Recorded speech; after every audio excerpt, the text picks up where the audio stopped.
So if you're just joining us, this is a big moment in history right now because the first rounds of the 6.5 BC are being loaded very shortly. The thing that makes me a little nervous is that our load data, at least to start from, we're referencing some other wildcats that are somewhat similar to ours. So our load data is actually coming from the internet in place of a forum instead of, like a reloading manual. That is a little bit... There's no manual for this, Jim. There's no manual. We're just going by... speculation and educated, not guesses, Ryan. Literally, Ryan is Googling. This is reminiscent of when Eric Barber was in our cook-off for Wild Game Burgers, and as he stepped up to the grill, he Googled how to grill a burger. So... No. Not quite. But what do you mean not quite? That's exactly we're almost at, anyway. So what round are you actually looking for right now in the deep dark corners of the internet? 6.5 Sherman short mag. Okay, and that had some similarities Sort of. to that of the BC. Sort Can of. I ask a question though, Ryan? Please. I was also seeing the 6.5 SST, the Sherman Short Tactical. Do you know the difference? I don't. Is that supposed to like feed through box mags or an AR or something? So this is, I think we have a baseline. I think I know about where I want to start. You got a baseline from that. I think so. Okay, and that baseline could, in theory, either send a round down range or blow up in our face. No, I don't Literally. think it'll blow up in our face. I think based on the PSI ratings that these cases are good for and the action that we're using, we're going to be safe. Most importantly, it's not going to get stuck in the barrel. Nobody likes that. No, nobody likes a stuck projectile. Now, Ryan, I'm seeing here, if what I'm looking at is correct, we're looking at, with a 140 class bullet, they're saying 54 grains of powder, and we could be getting like 3,300 feet per second out of that. That would be with that load data. Our case is slightly larger. So that's Okay. going to be the starting load data. We'll have the opportunity to turn it to 11 from there. I like that. Yeah, So what we're going to do is we have 100 cases. we do. 100 primers, Yes. enough powder to load up 100 rounds in theory, and 100 bullets. Yes. So we don't necessarily want to load all 100 right away because we don't still know what to load. Correct. We're going to do like a bunch of like 3 rounds with this much powder, 3 rounds with this much powder, 3 rounds with that much powder, and do that. Until we find a stable load that shoots good and has consistent velocity. What about seating depth? How are we going to toy around with that? Are we going to leave that the same and just change powder? Or are we going to also change that? I'm going to start with a seating depth guess just based on cartridges that I've loaded in the past. Okay. Doing kind of a pretty standard, what they call jump from the ogive of the bullets to the lands and grooves of the rifling. Okay.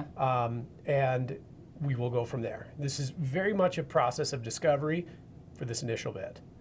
Once we find something that shows some promise, then we'll start to monkey with that and see if we can squeeze out all the juice that we can squeeze out. A lot of trial, hopefully not a lot of error. Correct. I'm hoping for no error. Hopefully no major errors. Yeah. Now we've got our dies here. do, yep. This is the one we'll need today because we're not reloading. This is the decapper and Resizer. We're gonna run the cases through the resizing die just to make sure that everything is copacetic with them. Okay. And then we will be using the reamer there. And then Cedar die to take care of the rest. in this butcher paper Yep. is our choice brass, right? Brass. That's a good. That's case. honestly some of the prettiest brass I have ever seen. Okay. Do we just start chucking them in and case lubing them up and Doing it live. doing it? We're doing it. We're doing it. Let's make some ammos. Let's stop talking and doing it. So cool thing about this dropper, it senses what kind of powder that we're using based on like its volume and weight to enhance the accuracy of the trickle. And it was a very new powder dropper for me when I first started using it, but I've grown very fond of it. And what powder is this, Ryan? This is a really, really cool powder. H4831SC. SC stands for shortcut. So it's a little shorter granular structure than the standard 4831. So on the lock and load dies from Hornady, you can do this a couple ways. This is a lock and load press. They're set up out of the box with their quick change mechanism that they have here. This is like this neat little interrupter thread collet that goes on it. You can also take that out and then just screw into like a standard die. And we'll just use the collets because they're really simple. But once you set them in and then index them in place, it's good to go. So all these will do is they'll just slide in there and close that up, just like that. Neat. I just had a revelation. I didn't bring the proper shell holder. Ish. Yep. Revelation. Does that change our plans for today? Changes everything. Unless they sent us a bunch of shell holders with this. Yep. So run up. There's the extractor. Down. Over interference. Now we have established, I think, what we would consider a good starting point for. Did Mark already re-intro the day? Welcome back, everybody. Well, we had a little fuddle-duddling, or whatever you call it, fuddy-duddying, fiddling around that we did yesterday. Forgot something. We forgot something. Anyway, after we forgot something, we sort of cleared out, and I think Ryan might have stayed another little bit because there's a fair amount of cases that have now been chamfer deburred, and he even seated a bullet in one of our cases and has been playing around with the cartridge overall length and the seating depth. Which you just saw the end of there. We feel like we have a good starting point where the bolt is closing properly without excessive force. It's just closing in general. It's almost a bit like a go, no-go gauge, if you will. Go gauge in this case. But, Ryan, what now? Is that just, are the settings set and that's, now we just sort of copy-paste? Yep. That's the hope. Should be good. What's the Control C, cartridge Control overall V. length right now, Ryan? Overall length is 3.310. Okay, and what was our target? 3.340, not to exceed. Okay. So we're 0.30 shorter than that. Okay. Okay. All right, cool. Let's load it up. Let's do it. So they're all chamfered, they're all deburred, ready to go. Why are we going to prime them? What's that? Why are we going to prime them? Well, we They don't gotta- have any primers in them. We got to prime them. Oh, never mind, not D-prime, prime. Right, we are Yes. going to prime. So that will be the next step. You'll recall from the Reloading to the Extreme podcast. Yeah, these are the primers we use there, right? Those were, yep. These are not Magnum They are primers. not. These are. Can Those are you a little tell bit bigger, right? when they're Nope, out? same size primer. Same size. Yep, just a little bit hotter. Okay. So these are Federal 215Ms. So 215 match. And the reason for Status. going to the hotter primer with this cartridge is we It's just a- have more powder to ignite, or what's going it's a on big there? case. It's a lot of powder. So yeah, that's not uncommon. But you know, I've had other instances in which, in Magnum cases, I'll actually run standard primers. It just kind of depends on that rifle, that load. But typically, this is a good way to start. So this is the first 6.5 BC prime case. Let me get that lined up. There we go. Those are snuggly primer pockets. Well, you're really giving her. Yeah, brand new. A bit more. The bench has a fair amount of wobble in it too, so. There she goes. Yeah. And when you were running They're your tight. finger over that primer was just feeling a little bit proud, I think, as you describe it. Yep. Just sticking out a little bit. If we were to reload these again, which we probably will, would that get easier over time then? Likely. I'm just gonna touch these here because they are tight. So is that a primer pocket deburring So tool then, or it's- what's that? It's technically a swage cutter. So remember we talked about on the NATO podcast the staked or crimped primers? Mm-hmm. Mm-hmm. So that removes that. These primer pockets were cut to that spec. There's a potential that, you know, this batch of primers is on the tall side of that, or these pockets are on the minimum side. really have any burr in there or anything like that. Let's see if that helped considerably. So that's a scraper. This is to clear carbon out of the bottom of the pocket, or if you have a little burr on the top of the pocket. Why should I go for like 2 rotations? Yeah, I mean, you can feel it kind of cut. Yeah, I can. Just want a nice chamfer on there. Like yay? That looks pretty slick. Let's see how we did. Which one's the one that we took out because we That one. got weird? Is this one next? Nope, that one is just set aside. That one's already been So done. I would say you want to go just a shade deeper on that primer pocket. Now, should Jim be cleaning off the tool in between these? Just he's giving it like a little light blow, make sure there's no large pieces of brass stuck in there, and then we'll tap on the table to make sure that they come out, and we're good. Oh gosh, that's great. So if you stop and kind of ratchet like that, you're going to get a burr. Yeah, I felt that. Yep. Create that. So you want to just kind of make sure Like you get once you get that, just kind of power yeah, through it. Then get a full rotation on it, and then you'll feel that absolutely loosen up, and then you've got a really good chamfer on there, and that's what we're after. Okay. So now feel it once it's cut. Yeah. I'm not gonna lie, Ryan. I think I was doing all those wrong. Oh, I wasn't looking. Well, apparently it worked still. Yep. Yep. That bite went away, Yep. and now it's just a smooth turn with like maybe just a little bit of contact. Yep. Okay. It's important to ask questions, Joe. Nah.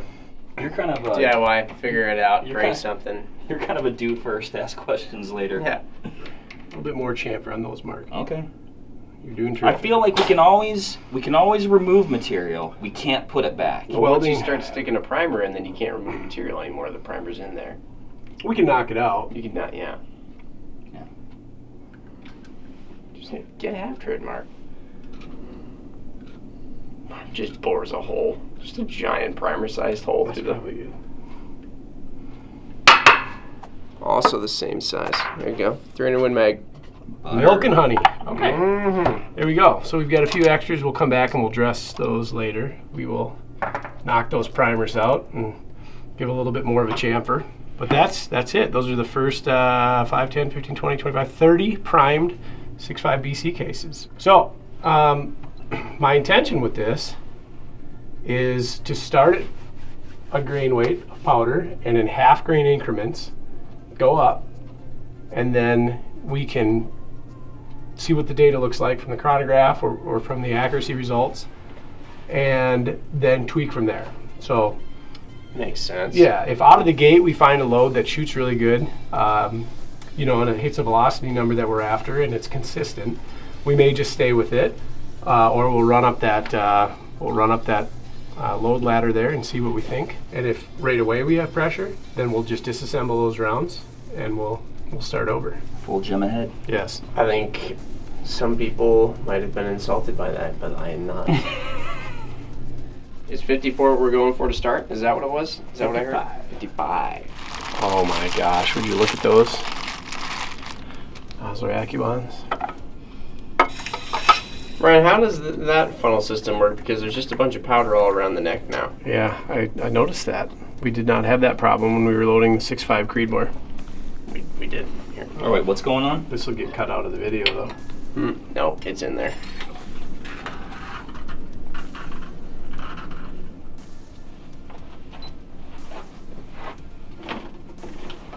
You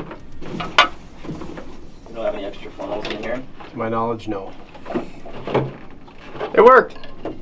A lot of space in there. We got plenty of room to go. Mm-hmm. On the money. The first loaded BC. Look at it. It's beautiful. It is good looking, isn't it? There you go. That is for your 55. 3 of them. This is our light load. Yep. The safe one. Yep. Should we go immediately put these in the 55 column? They Yes. should go immediately in the 55 column. Well, I tell you what you don't want to do is knock them down once you got them all set up, huh? It's kind of a cute little machine. The IntelliDropper? Oh yeah. I'm just very fond of it. sort of just does its little thing, just kind of. I would like to call it Wally. Wally it is. Remind me why they measure off the ogive and not the tip again. The tip profiles can kind of vary a little bit. More than the ogive can vary? Yeah, theoretically.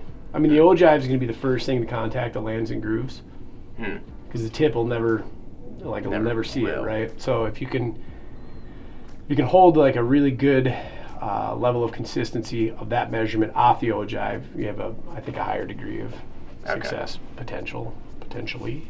Got it. Big shout out to Dave Kiff and his crew at PTG for a few things. Reamer production. PTG made all of our reamers. Their engineers over there helped with verifying external case dimensions, making sure that it's like sensible and sound. Dave and the crew at PTG makes a ton of reamers for the industry as a whole, firearms manufacturers, that kind of things. And when I got into contact with him, this was several months ago, and kind of talked through the project, he was very excited, sent it on over. His guys tore into it, and we said it looked like a really interesting cartridge, and so they made our reamers, and then they made our dies. And I'm not a fancy die guy for the most part. We've talked about reloading dies on the podcasts before, but this thing is a work of art. The way that this seating die works, absolutely stellar. There you go, that's 56 flat. Doesn't matter.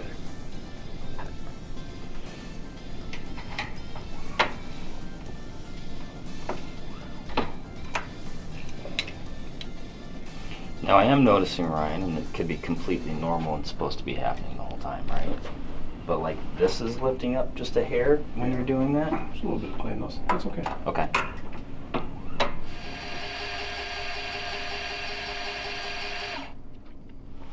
Big moment. Mark couldn't care less, but What do you mean I don't care? I'm going to try loading one of these up here. What's the feel I'm going for? Just real light pressure even all the way through. You'll feel the ram stop. Right? Yep, that's all. On the money. We're going for that 9, what's that? 3.69. 3.69? Yep. I like it.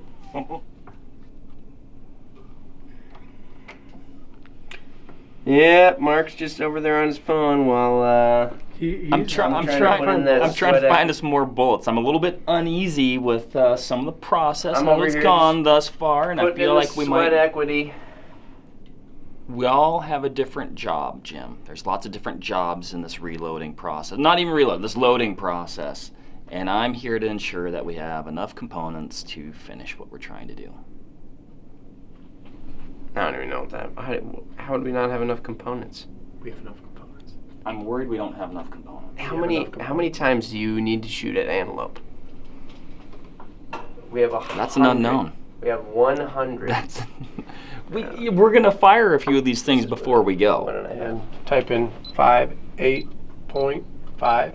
Make sure that it's stable. Lightly press the play button.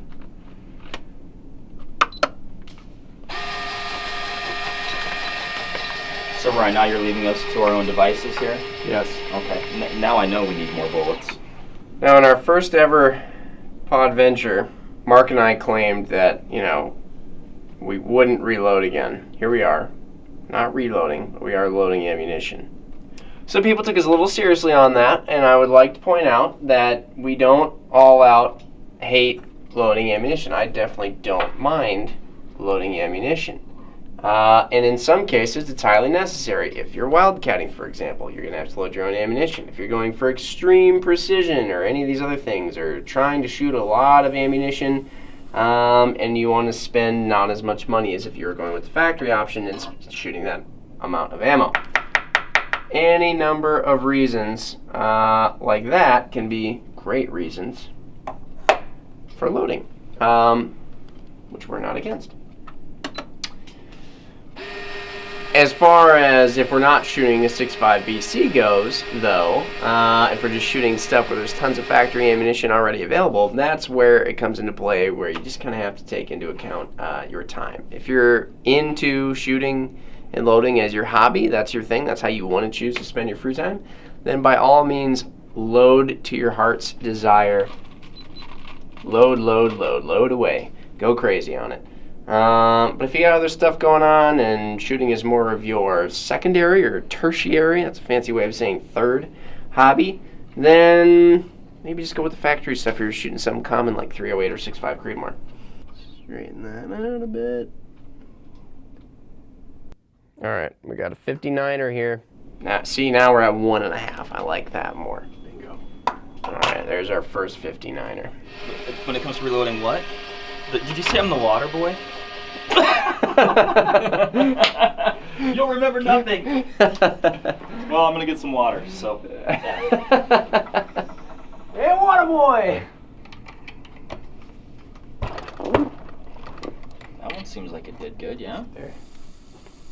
This is the load. 6.0. 60. At least of the ones we've loaded up thus far, 60. Oh, 57 is just like. Oh, look at that. It went fast all the way up to 59 that time. The Frankfurt Arsenal IntelliDropper cannot be overstated level of quality and accuracy. I'm blown away by this. And that.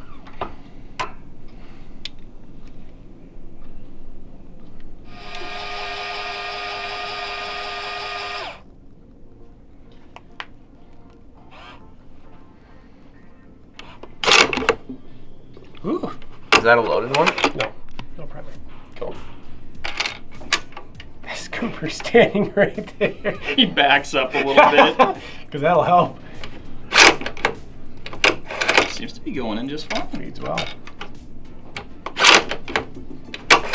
Okay, I'm satisfied. Depending on when you're joining us, these are all unloaded. The one with the projectile in it has no primer, no powder. It's purely for tests. I'm going to take it downstairs and buff it up. Okay. I'll go grab a scope. Okay, so check this out. Here's our completed product. 6.5 BCs with all kinds of different loadings and powder charges. This is our rifle. We now have a Viper HSLR 624 on top. And over here, Ryan was just explaining what we're going to be doing as we're testing these. We got these targets with a bunch of diamonds all over them. Why'd you pick these ones? How are we going to do it?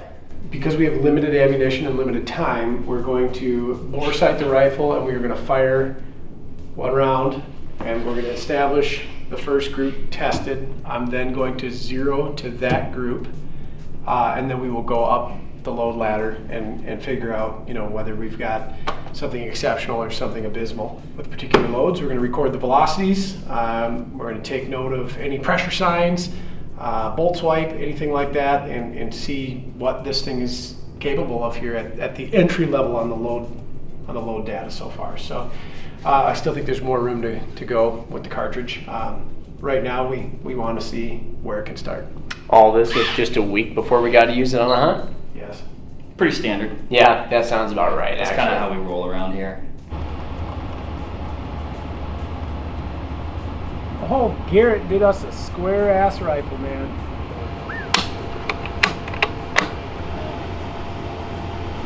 Your 55ers are the ones nearest you right now.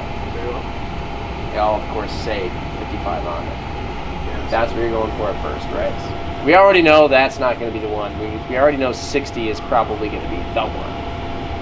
Also be aware it goes 55s and then ascending from there in this direction. No, this direction. We're going to want to read them before we put them in. Yeah. Whatever. Okay, I'm going to be playing camera guy at the spotting scope, far away. Everybody will be far away. Yep. I kind of was trying to think earlier on some like cool, inspirational last words I might give you, but I'm just going to say I'm really excited for this. Can't believe that you thought of it. Good job. Can I look at the camera? If I die, I want you to know that I died doing what I love. It was a good death. That's all. All right, Ryan. Well said, Ryan. Get home safe. I'm going to shoot the left bank. I'm going to shoot for the large circle in the middle, lower third. Okay. All right, there's nothing to worry about. Jim and I are safe back here. That's all that matters to me. Cooper, Godspeed. Gentlemen, we're going hot.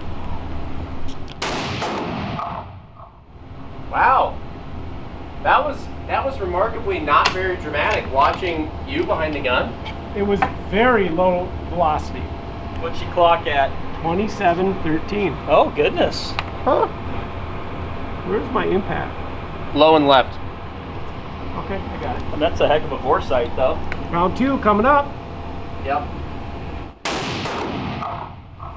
I like that, Ryan. He's shooting. I like that. Ready for number 3. Right in there. Not a bad first group. So what we were at about 27.20 average on 55 green, so very anemic. All right, step it up. Step it up. Now I'm gonna adjust the optics, so I'm gonna 0 to that group, and then I'm gonna start shooting those diamonds. That make sense? Copy Yeah. that. Okay.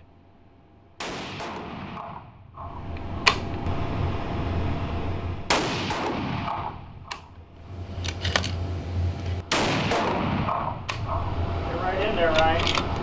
We saw Comfortable group. slightly better numbers, but much larger standard deviation on that. Oh, wow. Is that what's the SD on that one, Ryan? 50. Holy mackerel. What was it on the first one? 23. Well, interesting. So I'm gonna move down 1 diamond. Let it be known this is 56 grains.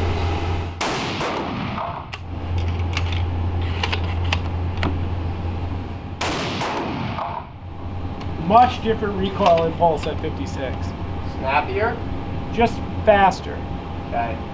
It doesn't feel as pushy. It's just kind of like pow. Very, very mild. Very mild. Tell you what, that's still another group. That'll do. It's a good sign. Overall, so we had an outlier on 55.5 at 28.18. Yeah. That bumped the average up quite a bit. Okay. So if we look at the trend, it's pretty consistent. Okay. Yeah. It's climbing. I'm focusing pretty much only on that 28.18. Right. All Natural. about them. All about them. High velocity. You have no idea how badly I just want to put the 60s in right now. I'll get there. We'll get there quick. We have to do the science. Yes. All right, we have moved on to 56.5 grains.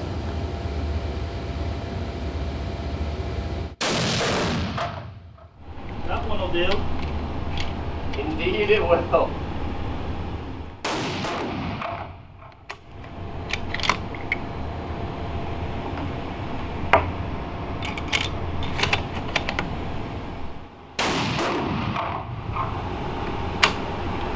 Oh, we knocked that shot clock. What's up? So that shot did not clock. The magneto migrated far enough. So unfortunately we lost that shot 3, but we did see a notable uptick in velocity at 56.5. The 2-shot average went to 28.21. Okay. Okay. We can hang with that. It was more of a vertical dispersion in the group than it has previously been horizontal, but I don't know if that's just something that's happening at the trigger. That could be me too. Gun's getting a little warm as well. We'll let that cool for a little bit. Case is still looking good? No pressure signs, No no sticky primer bolt? cratering, no swipes, no unusual neck deformation. Nice even carbon ring right there at that neck junction. Overall, they look like they're coming out about the way they went in. Small extractor mark there actually. Where are you seeing that, Ryan? Just see that ring right there? Okay, sure. Barely. And you know, depending on the brass alloy, you can see that occur pretty quick. I've shot some softer alloys that'll show that up on really mild loads. Like I have an ultralight 300 Weatherby that I'd run just some bonkers velocities out of, large powder charges and that kind of thing, using a particular brand of nickel-plated brass. And when I switched to a known softer brass, and then change my loads to barely over 30-06, like right between 30-06 and 300 Win Mag velocities. I was getting ejector stamps on the backs of the cases, and at first I was very concerned about it, but it was just a very soft brass. Gotcha. And so it kind of showed it a little bit more. And then, you know, it's not always the greatest indicator because different ejector designs are going to manifest differently. So if you're using a Remington 700 with their ejector style, you're going to see some kind of stamp there depending on a few things. Okay. We're also seated relatively close to the lands on this. And so if we would seat them deeper, there's a potential that we would see something completely different altogether. I mean, the pressure curve could be 100% different. And we would see potentially different characteristics on the case. Ryan, can we address the fact that it shoots though? I'm pretty gassed about that. It is a rifle shooting a caliber that's never been shot before, That's correct. which in and of itself is very unique. I'm pretty excited. That is pretty cool. It's the only one of its kind. It is. It's one of one. Yes. 57 is next. All right. Moving on up. Second diamond down from the left. Marco, I don't think we're going to change that 0. No, I think it's on.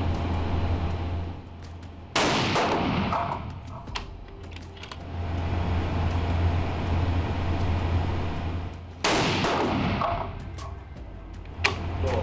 So let it be noted that one that was low and to the right, Ryan says that was a shooter error, but the other two look pretty nice. Yep. Starting to see some notable climb. Yeah, what kind of velocities are we looking at with this one, Ryan? 28.25 average now. Okay. So we're rated about a little below 6.5 PRC, which is about on par with powder charge.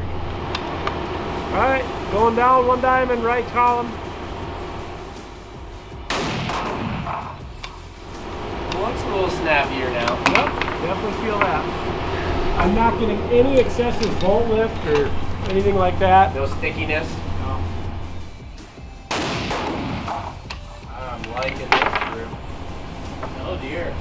Shouldn't have said anything because now I'm probably putting pressure on, but it looks cool.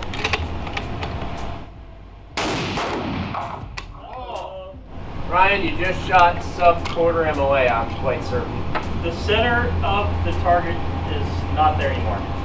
Jim, is removing the center good? I think so. That was impressive. That was impressive. He's trying to hide his excitement. I know, he's right trying, now. he's really reeling it in. I think he's also doing some Goodwill Hunting math in his head right now. So what was the average on that? That averaged out at 28.25. Okay. It's a good looking group. Really different recoil. Really different recoil. Yep. That's interesting. That is So we because went from like a slow push to a gradual, like sharp, real fast impulse, but light. Yeah. And now we've kind of gone into a heavier, slow push. Huh. But more. Or more. all right. Here's the deal. Ryan and I have switched positions, and I'm going to let a couple of these things rip. Ryan, where are we at right now? We're at 58 even. So we've gone up from 55. We're at 58. And we'll see if I can get these things to shoot as good as Ryan. So, everybody ready? Yeah.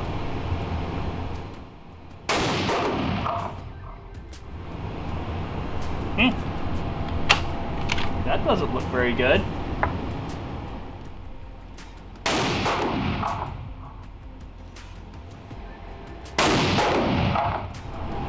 What'd they do? What happened? Mark is not familiar with this trigger, and also is wrapping his thumb around the grip. I know. Triggers- always do that. We've Look at discussed that this grip. before. Yeah. And don't so think it's very his good. first two shots pulled right, and they actually landed really close to each other. The second shot was at the 0 where we had been observing, or the third shot, excuse me, at the 0 where we've been observing it. And I think what happened is Mark began to become accustomed to the trigger pull and the brake, and his third shot was effectively the correct trigger pull and brake. I think. Agreed. Let's go look at the. I mean, that's a decent hypothesis. I'll say this: the first two shots did not feel bad to me at all. They didn't feel as bad as they look over there, I can tell you that much. You know what, Mark? Either way, all three of those are a dead antelope. Yeah, they are, but I can shoot better than that. And I think it's the glasses, too. 28, we got a 28.99. Oh. Okay, here we go. 58.5. Right column, the very top one, yeah.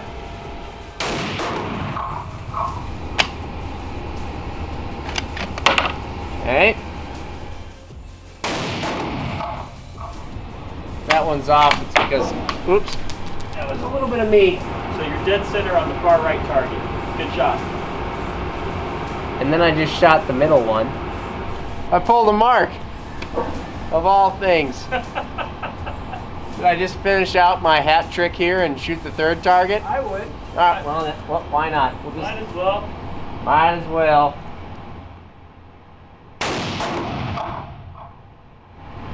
I'd say at least my group's tighter than Jim's. Oh, I get it. Very funny. I like that. Yeah, well, you know. Joke. I used it when you did it. It's too. a, You can hear it's it. a, Look it's at a what's play on happening targets. as we've gone up in Ooh, yeah. velocity, or excuse me, powder charge whoa. volume. We're starting to see now a remarkable increase in velocity, Yeah, that jumped like up an a lot. exponential jump, and then that SD is going down Dramatically down. Single digits. Yep. So there again, we talk about case fill volume and that kind of thing, and now we're getting some pretty damn good numbers. Cool. Yeah, we're looking at you know, thing, 29.53, 29.39, 29.47. Nothing scary looking here, and the bolt was really easy to manipulate. Yep. So I'm liking what I'm seeing, Ryan. Yep. This is fantastic. Jim, you might as well keep going. We're almost to 60, which is, I know, the whole reason you wanted to shoot. gas pedal. Who gets to shoot the 60s, Jim? All right, Mark. I'm gonna shoot this next. Here's the thing. I'll shoot the next round of 3. You shoot the next round of 3 after that, and I think we should allow Ryan, the brain, I like brain that. man. I like that. Quite an increase, though. Yeah, Pretty I neat. mean, jumping up pretty much, you know, almost 100 feet per second with a half grain increment. Yeah. Unbelievable. So now I see practically what the difference of a half grain powder can be. Right. Before, I mean, literally, I was just like, that can't make any difference. That's like One thing so to minuscule. note on that, though, so it's super subjective, kind of, because you end up, if it was a different powder, maybe a more like a slower burning powder, we might have seen a completely different like increase with the half grain. It's hard to say. Okay. Okie doke. Here we go.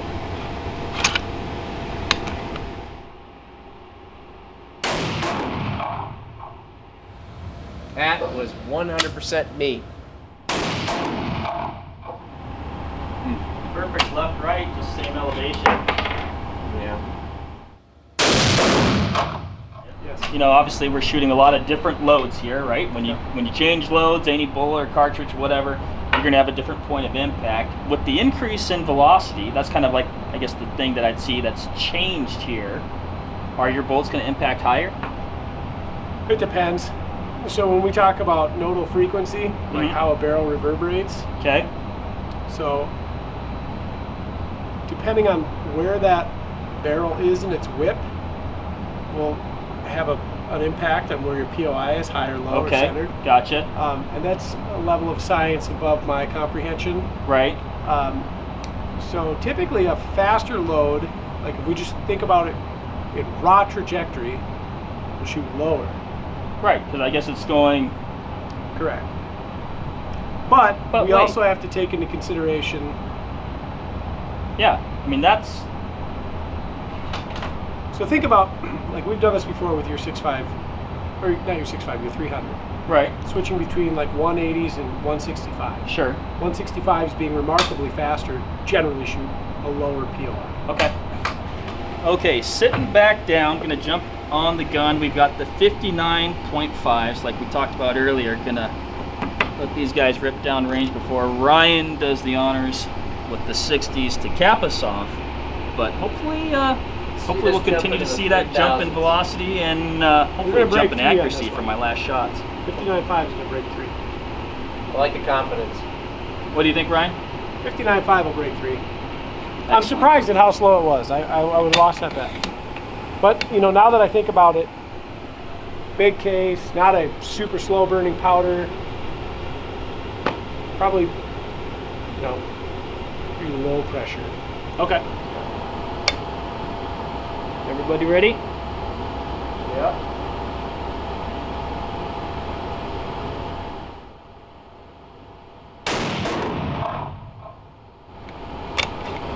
Broke 3,000 on the first shot.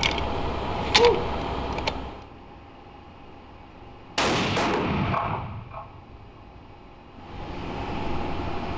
Let's get Ryan in there to shoot this last trip with the 60s, because he was money with this gun earlier. Could just be you and me, Mark. Never. 29.93, yeah, 30. Average of 29.93. 19.7 SD on that last one. No, yep, you're good. Go ahead. Do what you gotta do. You want me to grab him? Yep. Okay. In a million years didn't feel like it was high like that. 60? You guys ready? Yep.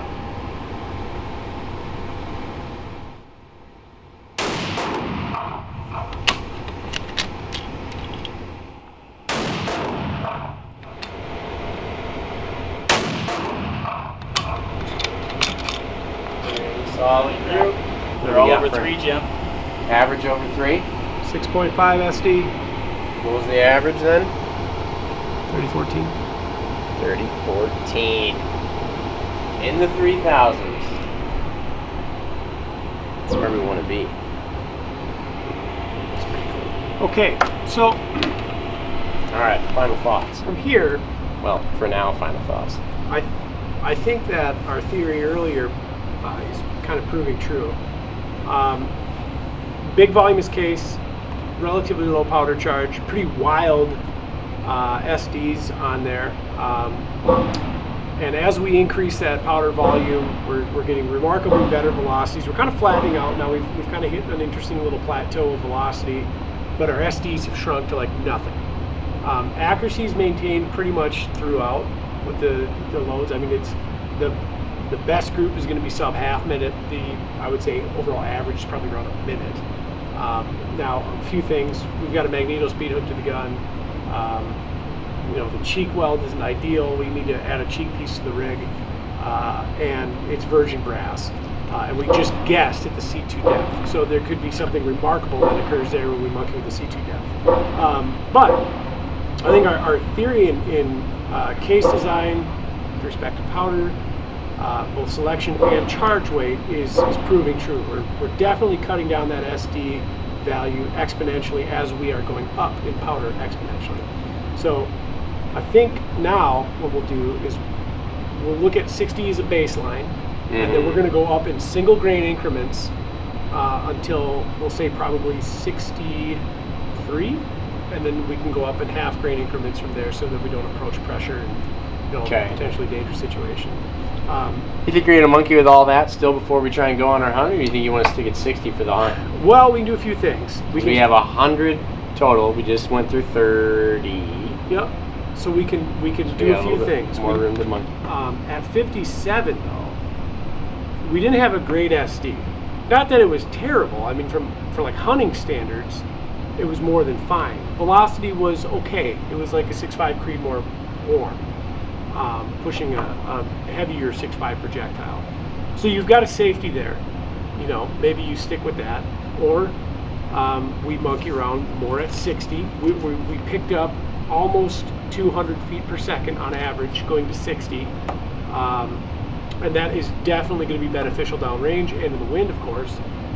The SDs were remarkably better at 60 flat. So yes, I think that is absolutely something we can do. So for this part, we either stick with one of those and just load up and go, or we can start fudging with C2 depth at 60 and see if we can find something remarkably better in terms of accuracy, or we can begin climbing.